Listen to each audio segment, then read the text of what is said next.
So let me get this straight. You're telling me hockey games are 3 periods for 60 minutes? Not one 20-minute period? What? Are you kidding me? Avs lose to the Dallas Stars 5-3 in Game 2 of Round 2 to even the series. I gotta tell you, this game is not complicated. The Avs were just not any good for the majority of it. Particularly their top stars, McKinnon and Rantanen, just couldn't get anything done. Cale Makar neither. Makar was probably the best of the three, and his game was just okay at best. McKinnon really didn't do much of anything, and Mikko Rantanen was an active detriment more than anything. Avs are not going to win a whole lot of games when those things are true. It's just the reality. Against anyone, for that matter. Forget a round 2 playoff team. That isn't to say there weren't some good things out of this game for the Avs. Number one of those being Alexander Georgiev. I thought despite getting scored on 4 times in this game, it played great.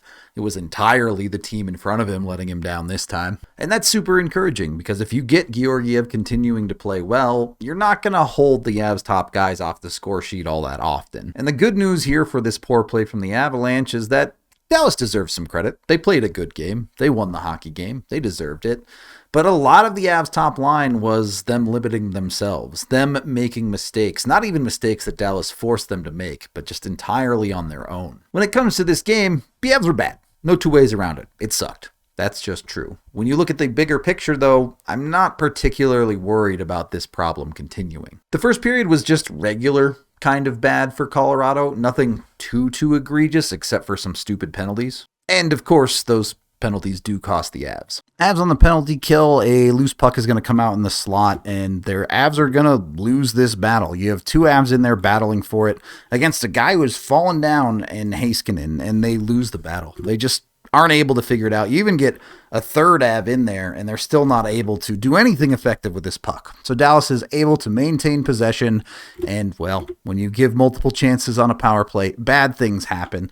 A nice pass from Hintz here is just able to slip through the Avs defense to find Heiskanen on the backside, and that's going to go in every time. That net front scrum pretty much sums up the entire game for the Avs. They just weren't able to win the key plays, let alone that key plays. Forget that. They weren't able to win hardly any plays through the first 40 minutes of the game.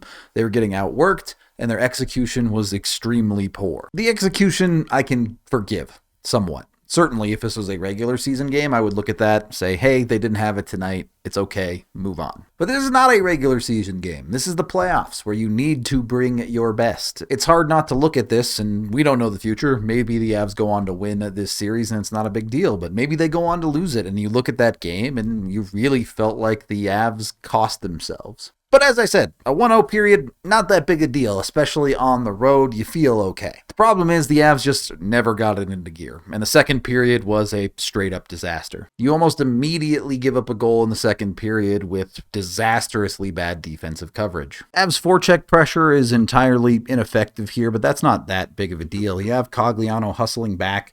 This should be, at worst, a 3-on-3 with Cogliano taking one of the late guys coming into the zone, but you just have terrible communication here between Sean Walker and Josh Manson.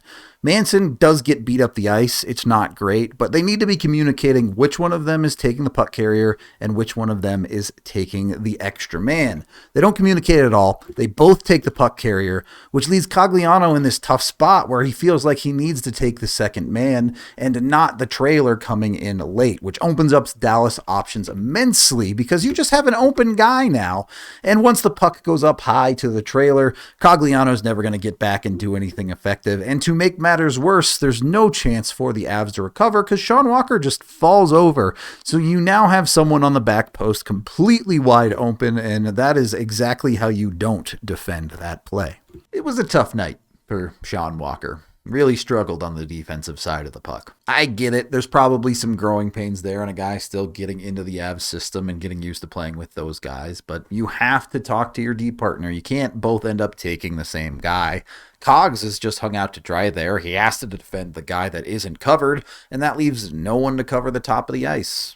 You're just dead at that point. It's got to be cleaner. The Avs spend the next portion of the second period muddling through it 5-on-5, really not doing much. Again, they're just not able to go forward effectively. They can't execute on the skill plays, and the effort wasn't there often enough for the hard-working plays. That leads you to a 2-0 game where the Avs are doing nothing and ultimately put themselves in the hole with more stupid penalties. There were 2 puck over the glass delay of game penalties in this game, and there were 2 too many men penalties in this game. Even if some of those penalties on the too many men side were a little bit iffy, you have to be more disciplined than that. In the playoffs, you cannot get away with stuff like that until you go down 3-0 for the second game in a row. I don't really want to talk about the reffing in this game. It was bad, but this game was entirely a prison of the Avs' own making. Kill a penalty. Score on a power play opportunity of your own.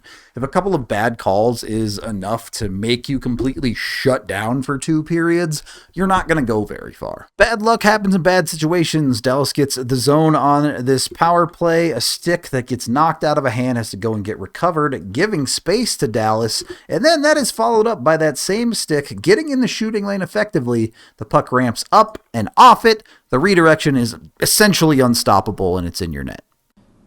Editing Bruto here. I don't talk about the Jamie Benn hit on Devon Toews in this video for a couple of reasons. Number 1, Toews ended up being okay. Number 2, however you feel about the hit, it ultimately doesn't matter. The call was made what it was, and we move on. Look, an unfortunate bounce there, but that's what the Avs deserved in this game. When you don't play well, stuff like that goes in your net. So it's already pretty darn bad, but it gets worse. The Avs don't just go 0 on their own power play opportunities, they end up giving up a short-handed goal. Avs in the offensive zone on the power play, Nichushkin decides to try to do something himself here and just makes a terrible turnover. That's a really bad play, and it's like maybe the 3rd worst play on this entire sequence. You give up a 3-on-1 the other way. On your own power play even. You have Makar back defending. He goes for the slide, forces a shot. This initial play gets stopped. You have a secondary opportunity that comes in behind the net, tries to get stuffed in front. This gets stopped. By now, you finally have Mikko Rantanen coming back into the play here, and look at how he defends this. Let me back this up a couple of seconds because it's really, really bad. Mikko coming in, just cruising in, by the way, has an opportunity to take Seguin, play the body, play the stick, do something, literally just skates through it. Just skates on by. Doesn't do anything, just lets this play happen to him, and then Seguin has a grade A chance because Mikko don't care, and the puck goes top corner, and oh look, there's Nathan MacKinnon, finally getting back into the zone.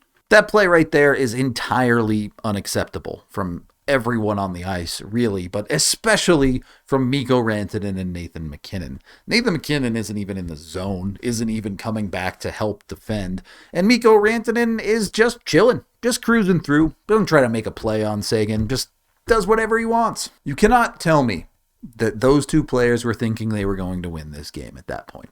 They had both packed it in, they figured the game was over, and because of that, the game was over. They let in that goal, and it ends up being the game-winning goal, ultimately. Incredibly frustrating. You need more out of your top guys. Full stop. You need them involved, engaged, wanting to win. You get to the 3rd period, and you know what? I'll give the Avs depth a lot of credit here. They do push. Despite being down 4 goals, they come out and they do some good work in the 3rd period.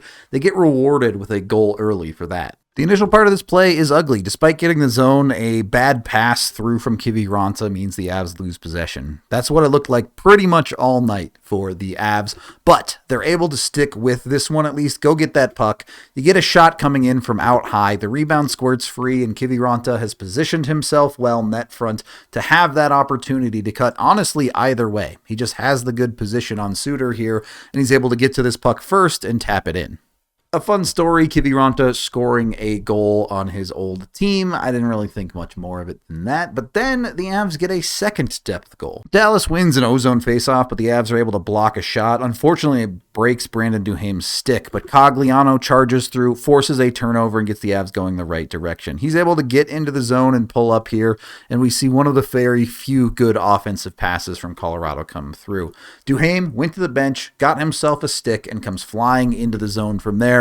And Cogliano hits him perfectly, cutting to the middle, while Duhaime is able to let one go, and he just beats Ottinger clean. Nice to see Brandon Duhaime showing up in the playoffs on the score sheet for the first time, really. It's good to know that the Avs depth has some fight in it, even in a rough game. At that point, I figured, well, at least they made it somewhat competitive. They don't deserve to win. It was garbage for the majority of the game, but that is what it is. You're going to take this L. But even then, the Avs made this close. Avs win a face-off here, 6-on-5 situation. They get it out up high. This puck gets worked into Lecky, and it's incredible what just a little bit of hard work can do. Lecky's going to take some stick checking here, but he's going to fight through it and still able to get a puck towards the net. It's not super pretty, but you also have Val Nichushkin working in deep, fighting for position to create something when a puck comes through here. It's going to just nick Nichushkin's pants and slip into the net. They put in a little work, and they make it look so easy, so frustrating that they did not win this game because they took 2 periods off. You finally get something out of your top 6. It isn't pretty, but it's not always going to be pretty. Sometimes it's those type of goals that get you going. The problem is there's less than 4 minutes left in the game. It's far too late to get going. While this is really encouraging and showing that, boy, I really am not sure that the Stars can handle the Avalanche offense when they're trying at all, it's also a big concern. The Avs cannot keep putting themselves into these holes, certainly not holes this deep. I get it. They're great at coming back. They've done it a ton this year. They did it in game 1, but it's just not going to keep happening. You cannot do that every single game. You have to, at very least, keep it close. Give up a 1-goal lead at worst, and win a first period for once in your lives. Your life gets so much easier. It's shown through the series that Dallas can't handle you when you put on that offensive pressure. Don't wait until there's 10 minutes left in the game to start doing it. Ultimately, getting it within 1 is all they would get despite getting a power play in the last 4 minutes of the game. The Avs were just bad in this game. There was far too much bad all the way around. So yeah, this game is bad. But they kept this game close. With as bad as it was, they kept it close. The bar for them to play better than this is pretty darn low. It shouldn't take a whole lot. And honestly, if they play significantly better, I'm not sure Dallas can keep it up. You're sitting here and you live with it because they split on the road. They won game 1. If you don't look at how the bread is made, you're definitely happy with the 1-1 split on the road. You're sitting here knowing they can play significantly better than this, and if they do, I'm not going to say they'll definitely win, but it will certainly make their lives a lot easier in trying to win. You're sitting here and you're seeing you get good goaltending for the majority of the playoffs. That has to give you a confidence boost that, again, if the Avs play better, you should have the back end to hold up and hold leads for you. You're sitting here thinking you're not going to hold McKinnon, Rantanen, and Makar all off the score sheet very often. So it's a weird feeling. Yes, I hated the majority of that hockey game, but I'm also not particularly concerned for this series going forward. Now, how they come out in game 3 could change that significantly, but I have faith that it'll be better than this.